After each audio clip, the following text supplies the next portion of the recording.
ബിസിനസ്സിൽ ഫെയിലിയേഴ്സ് ഇങ്ങനെ ഒന്നിന് പുറകെ ഒന്നായി വരുമ്പോൾ ഇനി ഇതെല്ലാം മതിയാക്കാം, ഇതൊന്നും നമുക്ക് പറഞ്ഞിട്ടുള്ളതല്ല എന്ന് എപ്പോഴെങ്കിലും നിങ്ങൾക്ക് തോന്നിയിട്ടുണ്ടോ?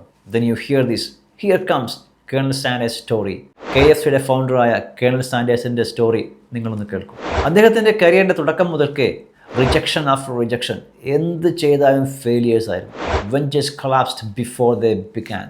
എന്നിട്ടും അദ്ദേഹം ചില പരീക്ഷണങ്ങളുമായി മുന്നോട്ട് പോയിക്കൊണ്ടേയിരുന്നു.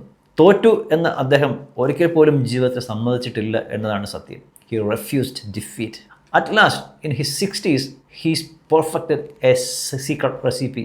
60-ാമത്തെ വയസ്സിൽ പോലും അദ്ദേഹത്തിൻ്റെ വിൽ പവർ ഒന്നുകൊണ്ട് മാത്രം ഒരു സീക്രട്ട് റെസിപ്പി അദ്ദേഹം ക്രാഫ്റ്റ് ചെയ്തെടുത്തു. ലോകം മുഴുവൻ ഹിറ്റായി മാറിയ ഫ്രൈഡ് ചിക്കൻ്റെ തുടക്കം ആയിരുന്നു ഇത്. വീണ്ടും റെസ്റ്റോറൻറ്റ്സ് ടു റെസ്റ്റോറൻറ്റ്സ് 1009 times, 1009 തവണ no. Then the first yes came. പിന്നെ ഒരു കുതിപ്പായിരുന്നു. ഈ ലോകം മുഴുവൻ കീഴടക്കിയ പിന്നെയുള്ള KFCയുടെ ചരിത്രം നമുക്ക് എല്ലാവർക്കും അറിയാം. So what I want to tell you is, in export business also be like Sanders. Dream big, work tirelessly, never let a no to stop your journey.